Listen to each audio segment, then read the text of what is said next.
Hello and welcome to the Canyons Are Calling podcast. I'm Charles Jocelyn, your host for the show. So first of all, I want to thank everybody who shared the podcast with their friends to help me grow the show for the podcast birthday party. The winner for the 120-foot rope was JT Zam off of Instagram. Thank you so much for sharing the episode with your friends. He also mentioned that he was one of the first people that bought a beer glass from me, and he loves to sip beverages, I don't know what he drinks, out of his beer glass while he listens to the podcast. So that's super awesome. He also did mention that he's coming to Zion this summer with his son. So yeah, definitely shout out to me and I will give you some information on Imlay Canyon. I've done it twice when it was full and once when it was empty. So have a little bit of experience with that canyon. I love it. One of my favorites. It's brutal, but it's an awesome one. So yeah, let us know when you're in town. Maybe we'll get a drink or something, do a canyon. That'd be awesome. Anyway, I also want to thank all my new Patreon members. I more than doubled my Patreon just in February alone, which really, really warms my heart. This podcast takes quite a bit of work, and even though I do minimal editing, it does take some time just to research the stories and do the editing and get it out to you guys. So if you appreciate what I do on this podcast, you can join our Patreon group. It's just a way to help financially support this podcast.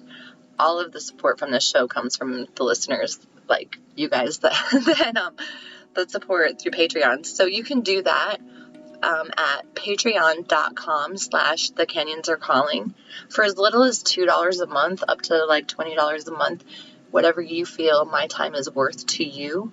With that, you get to join our monthly canyon calls. The first Wednesday of every month, we have a canyon group meeting where we just meet on Google Meeting and chat canyons for an hour or whatever.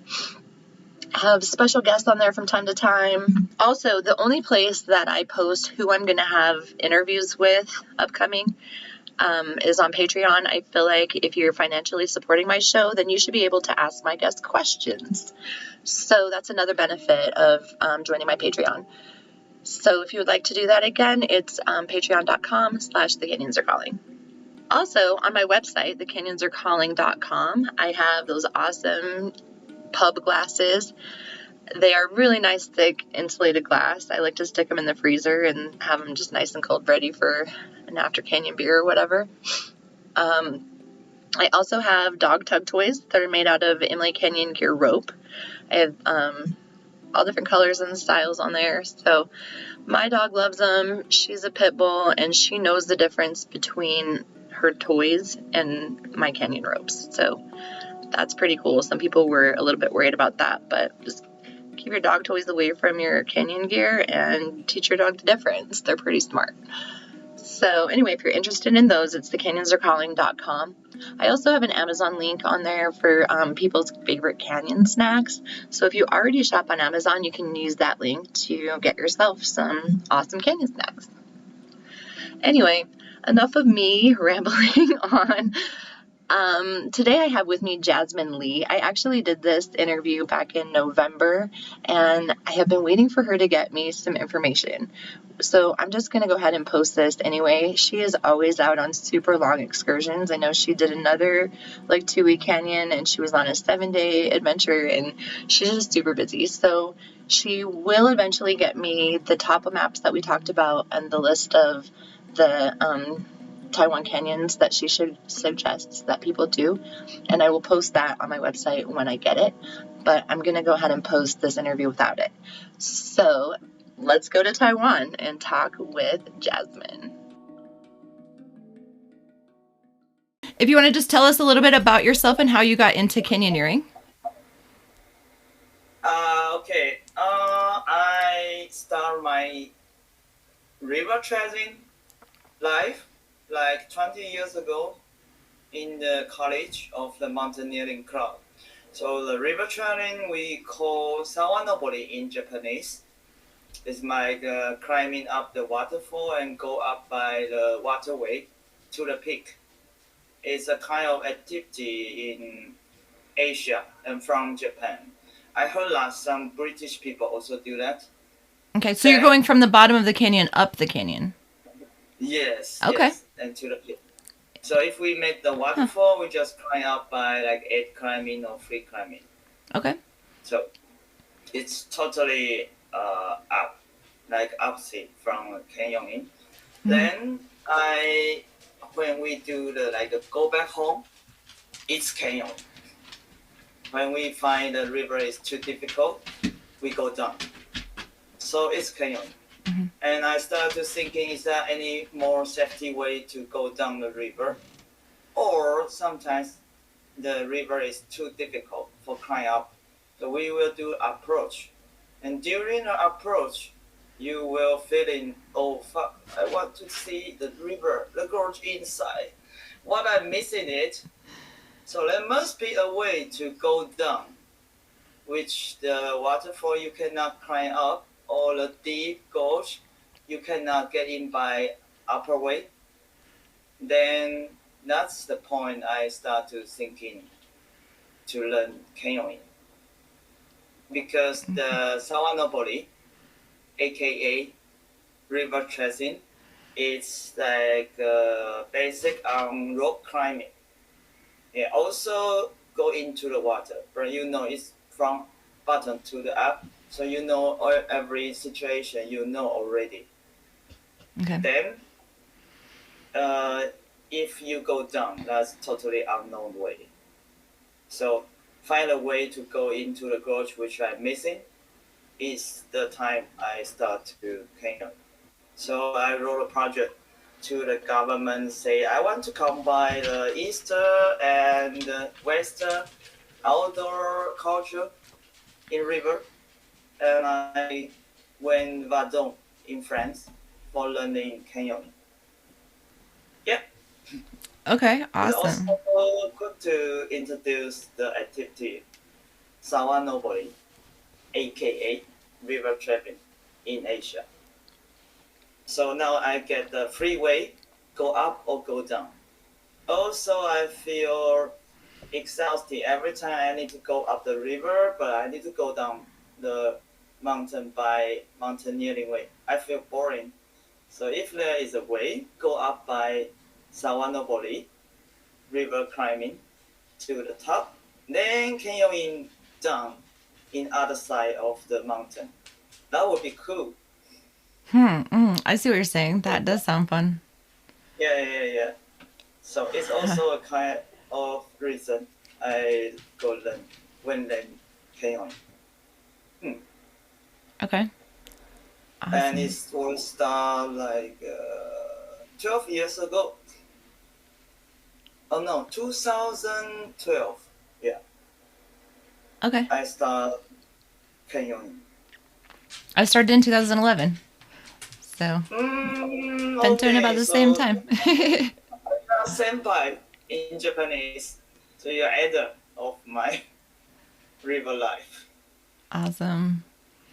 Okay, so tell us about the canyons in Taiwan. What are they like over there? Canyoning in Taiwan now is exploring.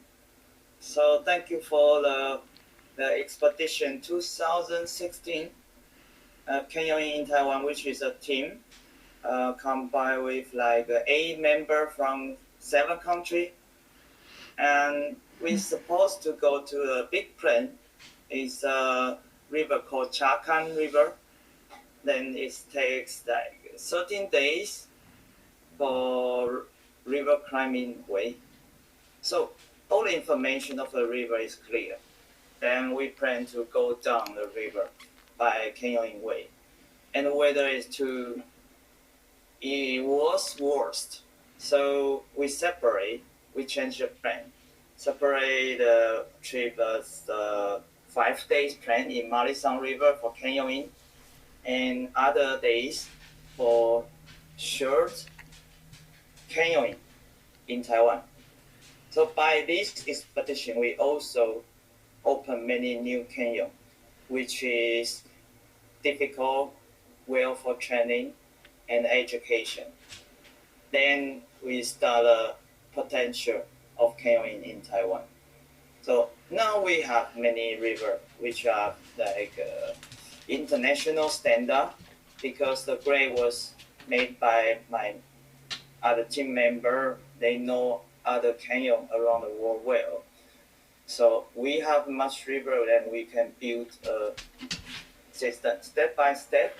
People can go easy canyon, then middle canyon, and high level canyon. So they learn canyoning by system way. So start exploring like these 2 years. It's pretty hot here now for canyoning. And most of the people who do river tracing, they also do canyoning now because they are also curious of the river they approach. What is that inside?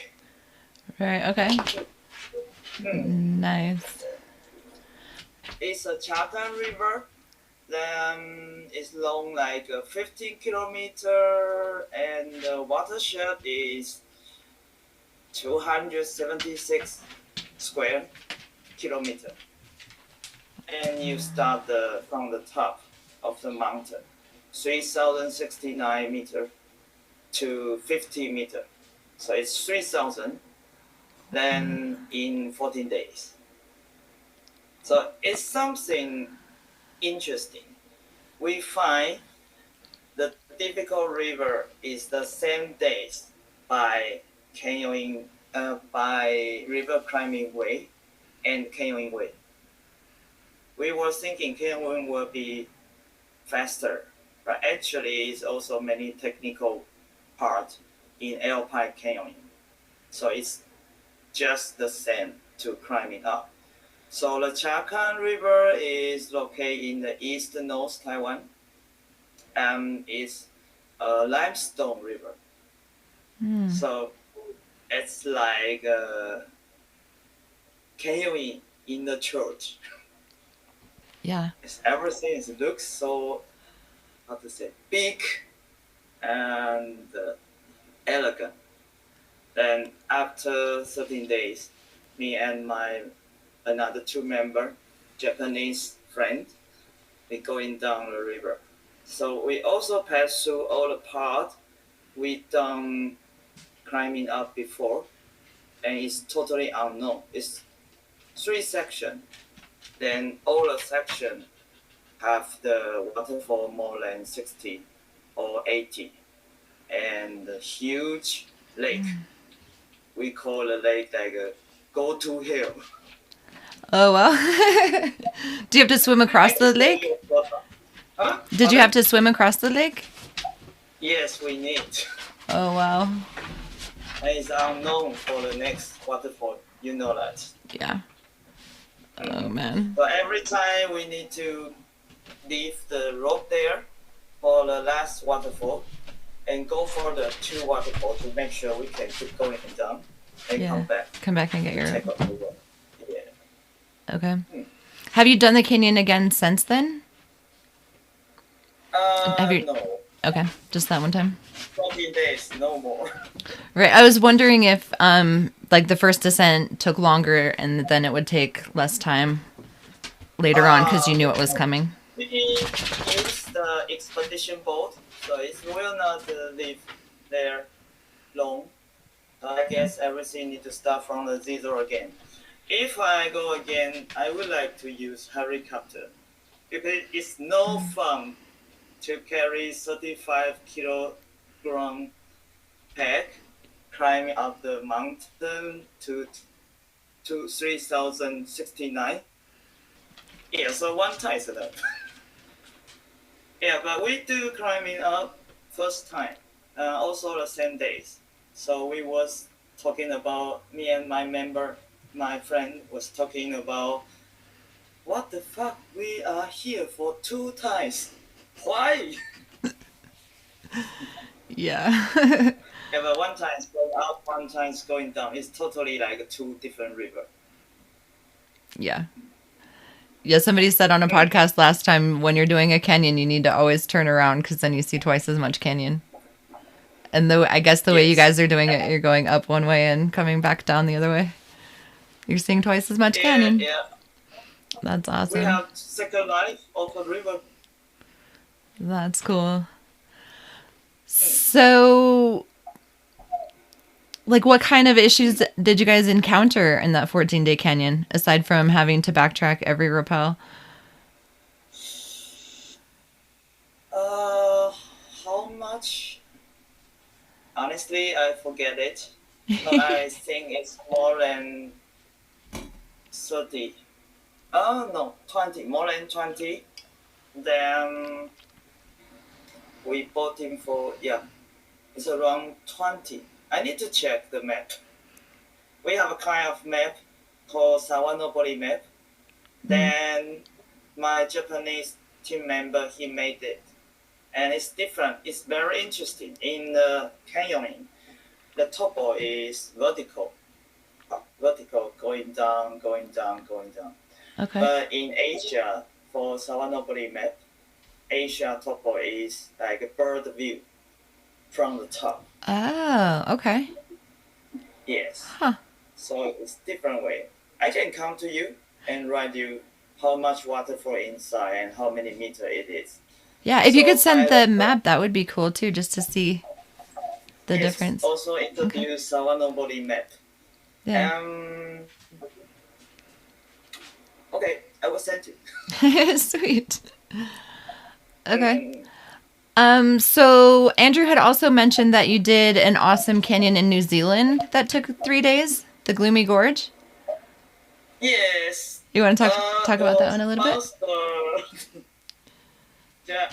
After, because Chaka River, what I talk about is a dream for all the team member from we are student. We heard about the Chaka River in Taiwan, and I want to go, and my Japanese team member want to go. Then, after we finish Chaka River, it's like, okay, what can we do next one? We like losing our dream. And we saw the Roaming Gorge on the page cover of the Geography magazine. Okay, that's it. We find next one. And usually people wandering to the first descent of the canyon. But I think if the canyon is good, it doesn't matter you are the first one or the next one. So Roaming Gorge was first scouting by French team. Then it's complete by a New Zealand team. There's a French guy who live in long stay in New Zealand. Then after they finish it, we go. Nobody repeat. We went there a few years later, and there was overnight in the Roaming Gorge by accident. Not accident. They didn't think they were overnight in the gorge, but we planned to go overnight and 3 nights. We are Asian. We used to live in the gorge Right. when we do snowboarding. So we finished in the 4 days, 3 nights, and it was an awesome trip. Roaming Gorge is the best. Yeah, I was reading about the first descent, and they said it was one of the most amazing yet terrifying places they had ever been through. And I was like, wow, that sounds incredible. It's one of my best memory. So did you... There's another kind of, When I was reading about the first descent, I read that they were able to do it because it was like a drier year. Did you go when it was wetter and more flowing, or was it still a dry time when you went? I think it's dry time. Okay. Yeah, because you gonna no chance when it's high water level or the snow just smell. So even the dry time is still high.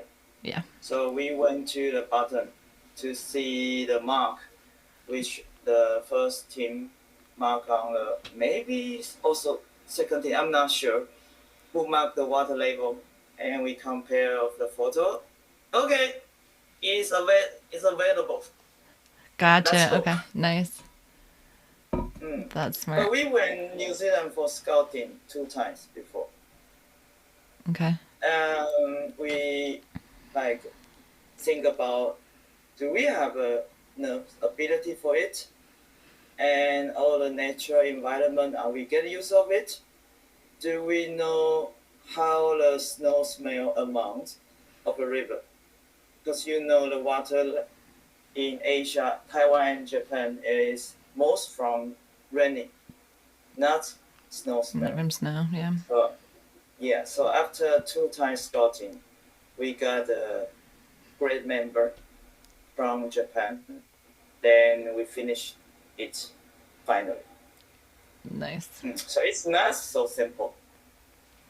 I'm glad to tell people how you organize an expedition. It's not so simple as we usually think. You might fail and you might need to take time to scouting and do the logistic in advance. Yeah. So what would you say to people that want to get into these expedition type canyon adventures? What what type of advice would you give people? First, you need to find a river you really love. So you have motivation, and then you are not making it for title, and you are not making it for well known. You make it by you want to in it. Then you have much patience and energy for it. So the advice for me is find the river, the gorge, the canyon you really love. Then you learn how to do the long trip or overnight or not overnight.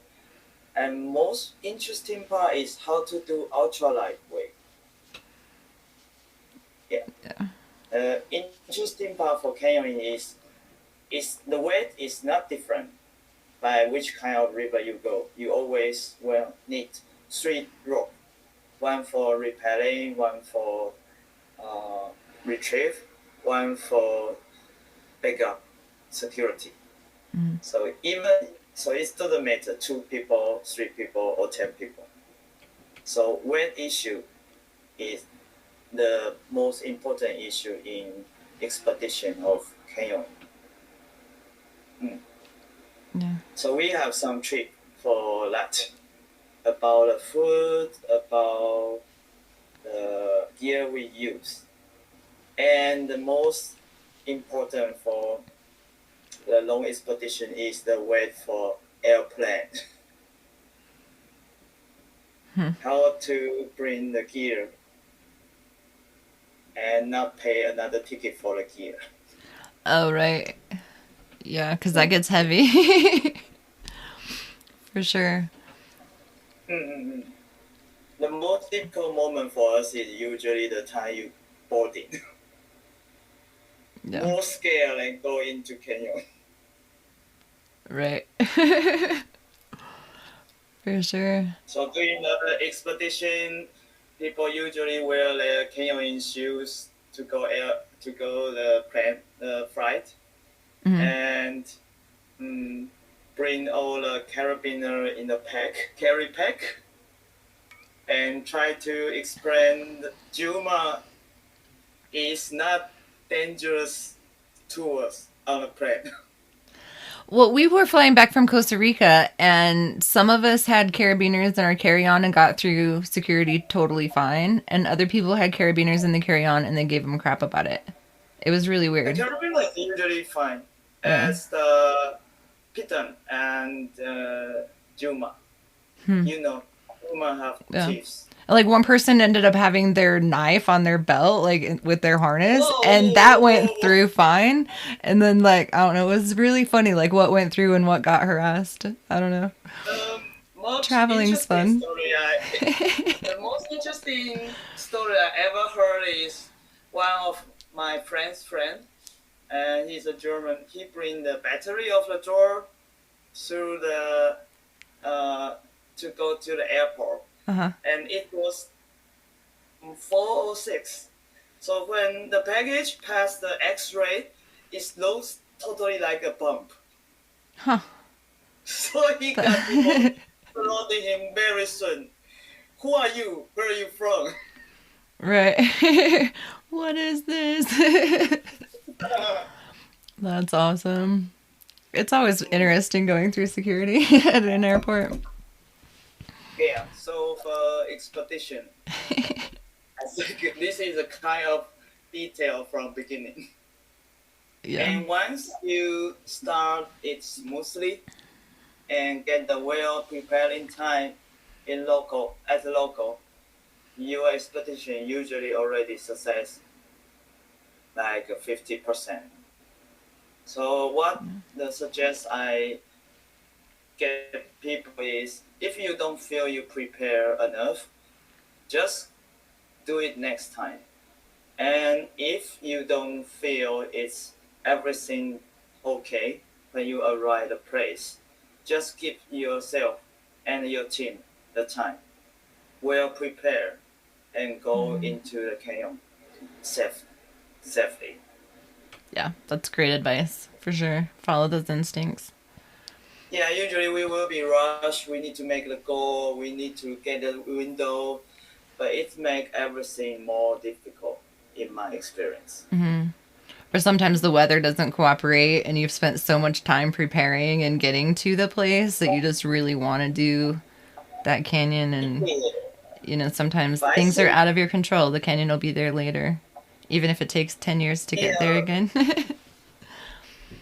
but I think it's also a kind of ability for the people do alpine canyoning, to get used with the change and the accident.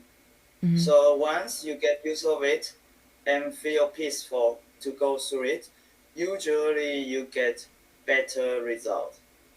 For example, we can go check on the expedition team in 2016, the global team. So the water level is too high in Chakan. But we got Malisan Canyon.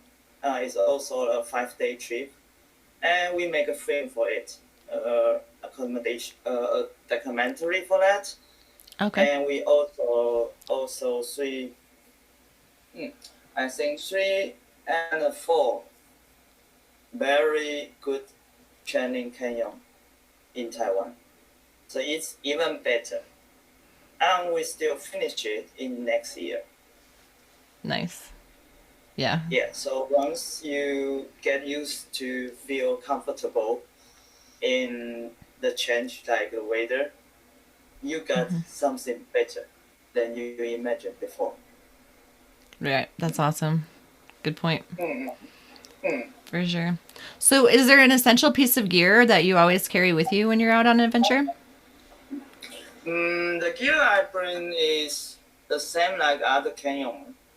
The interesting part is the floating anchor.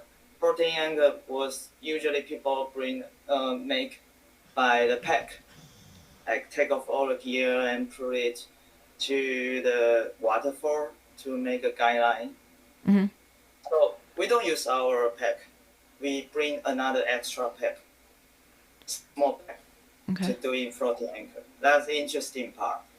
Then the gear I think is interesting for ultra light canyoning is Tyvek. Do you know Tyvek? It's a kind of fabric which used in construction, and it's very light, strong paper. So use that. You can sleep in on your wetsuit, so you don't need to bring your mat. Oh, okay. Tyvek, interesting one for ultra light canyoning. And let me check. Also EpiPen. In Taiwan, we have a hornet during autumn. So EpiPen is important for me. And also net hood for avoid the insect. Because during canyoning, during belaying, you cannot move if you get the honey around you. Oh, I bet. And yes, another interesting one is dental frozen. You know dental frozen, for teeth. Mm-hmm. So it's good for fix and sew your gear in canyon. Ah, I would not have thought of that. That is a good idea, for sure. That's interesting gear I will bring for long expedition. That's interesting. here. And also, we eat the dry rice in the long canyon or long expedition. Okay. We need to charge a protein or calorie every day. So we bring a kind of meat powder in Asia. It's high calorie and made by meat, but it's a powder. And every night we add how many gram in the rice to. It's delicious, and you can control the amount, and it's light. So Yeah. you just decide how many calories you need and put it in the rice. That sounds interesting. It's more delicious than protein. More delicious than pudding? Yeah, I would say That sounds awesome. Mm-mm. Okay, so after you get done with the canyon, what's your favorite beverage? Of course, beer. Yes. Then in also beer in the natures. I forget the name. I forget the word. Um, indigenous village barbecue is the best.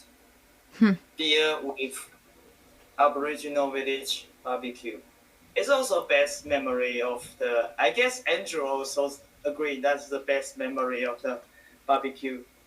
Aboriginal people, indigenous people in Taiwan, they have talent to make barbecue.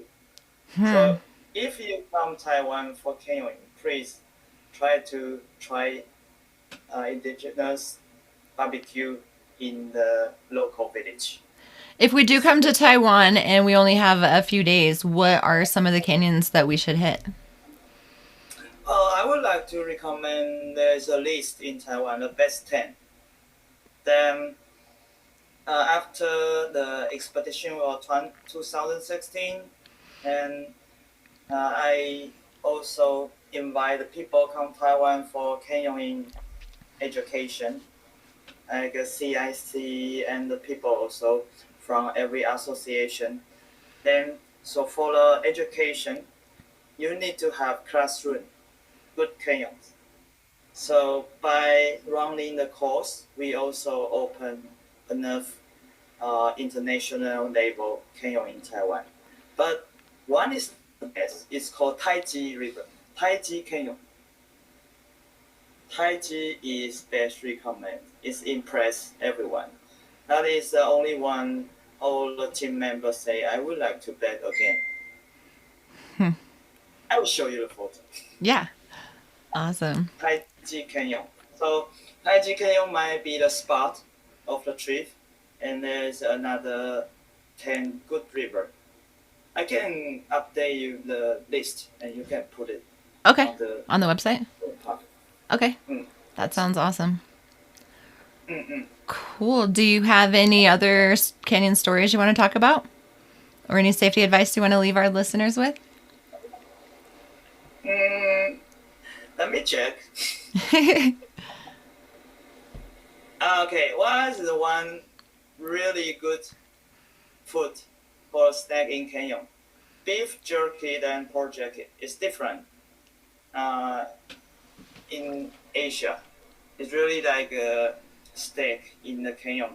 You would like to have it, but it's hard to import or buy in other countries. So once you come in, try to bring it into the canyon. And yeah, that's all. And we still have a project in New Zealand, South Island. So we will back again. Awesome. So as soon as you can travel again, you're going back to New Zealand? Yes.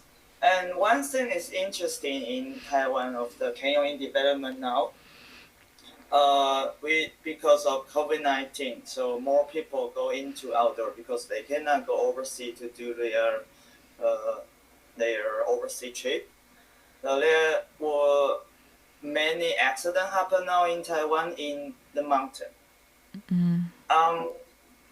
Some people they go get lost in the mountain, and they go into canyon or water line, and we don't have enough technical for rescue them. so far before. So people who do mountain rescue usually only used to like hiking way. Right. And we can use canyoning technique now to research the water line. So it's like a final puzzle of the family or the friend of the people who lost.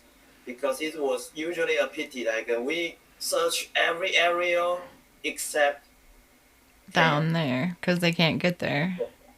yeah. So now we That's can definitely use something to canyoning consider. technique to use it in mountain rescue. Yeah, that's a good way, I think. Yeah. Yeah, that's definitely something to consider because people cannot always rescue you from where you need to be rescued from. For sure. I don't get it. Can you say it again? Sometimes people don't have the skills to rescue you from where you are, right? That's where, like, they can't get to you if you need to be rescued. So that's something Yes, to consider. You need to so be more safe out there. yeah, so what we have in mind when we go expedition is you cannot require any people come rescue you. Yeah. Because it's You too just dangerous. can't count on it. Or even the same level for that. So you need to prepare everything as you don't have people for rescue. Mm-hmm. So what you call out is only, how to say, let the people know where is your body. Right. That's all. That's what you can looking for. And even people don't rescue you, you can understand it.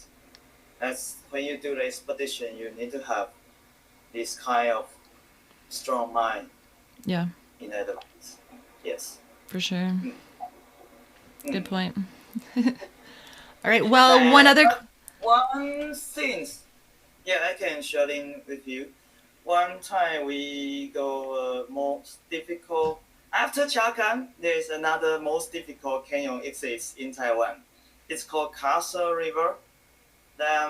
It's really an epic canyon, and I done it with another two great member, Onishi Ryoji and Akira Tanaka.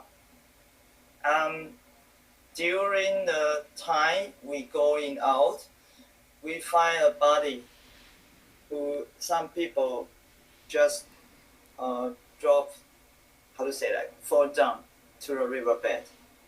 And we were thinking there's the best smell. And this not the animal, it's a body.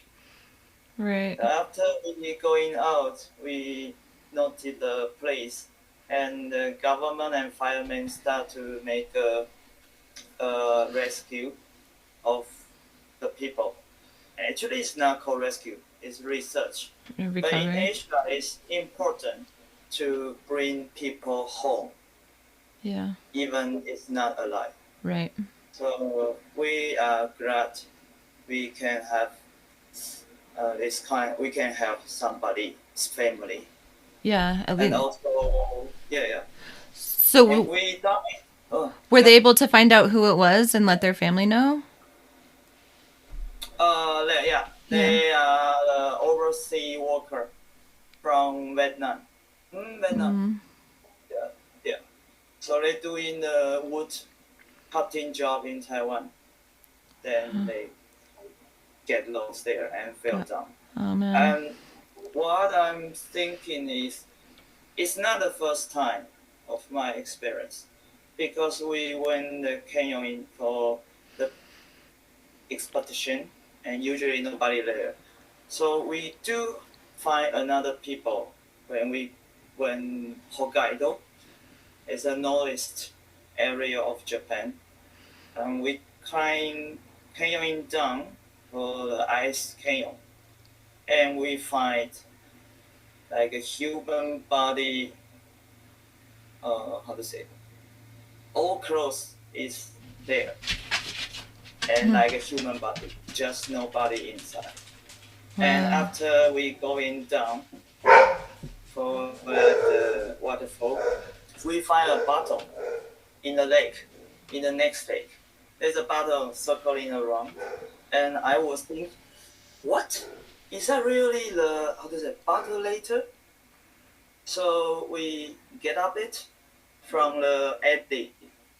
Then there is a later in the bottle, and this ski, I think he doing ski and he fell down into the canyon. Then he find he cannot alive or nobody will come here. It's too difficult to reach. So he write down his telephone number and address and his name. And he even writing down about because I'm frozen. So the words what I write might be not the same like I write before. Yeah. But it's me. Yeah, it's really thankful. It's really Japanese, right? So we going down, then we make a call. And it's really a person get lost half years ago. And the rescue team already went to search him for 4 times, but no result. And finally, he found by us. Wow. So this is the special experience for me. Help people home. Yeah. And I will need other people's help too. Right. I mean, that's Bring people home. yeah. And Definitely give their bring family closure. myself home too. Yeah. Yeah. That's awesome. That's awesome that you can do that, but it's got to be hard. Come across. And it's not hard. For me, It's it's shocking. like helping people home. Yeah. So you don't feel scared of the body. Mm. You just feel, okay, let me notice the people who care you. Yeah. That's And good that they can finally have closure for their lost person. yes, it's a case closed and finally complete everything for the people who still alive. For sure. Mm. Wow. May that not happen to us, right? Actually, great story. Yeah. Hmm. I'm glad to use my technical in it. Yeah. Mm. Cool. Is that myself feel not so selfish because I'm going outdoor only for myself? That's true. That's a good way to look at it. So you are Yeah, it's a cool way to talking, but okay, but I like it. still gonna be selfish, still gonna go out there, but if I come across things, I'll let you know. And That's is cool. anything you curious about Taiwan or Asia? You know, I had talked to Andrew one time about canyons in Japan, which I didn't even realize that they would be there for some stupid reason. But then in talking to you this week, I've been doing some research and they look incredible. The water is so blue and there's so much greenery. Like, I'm from the desert, so we'd have no trees and you're like in a jungle over there. So it just looks like a completely different world. Yeah, as soon as we're able to travel again, that's definitely higher on my list than it used to be, for sure. Japan Canyon is amazing. And what is the best in Taiwan? We don't have snow. That's awesome. We can canyoning all season. That's really cool. Is there a better time of year to go than like your... The best time for Taiwan is from the middle of October to the next April. Okay. It's autumn and the winter. So water level is good and no typhoon. Very cool. Mm. Good to know. We'll have to plan a trip as soon as the world is letting us travel again. Yeah, let's make a dream during COVID-19. Right? That's all we're living on now. Exploring close to home. It's awesome. If I have chance, I might go Costa Rica next year. Ooh, You have been there, right? Yeah, I went to Costa Rica right before COVID happened. We were coming back in February.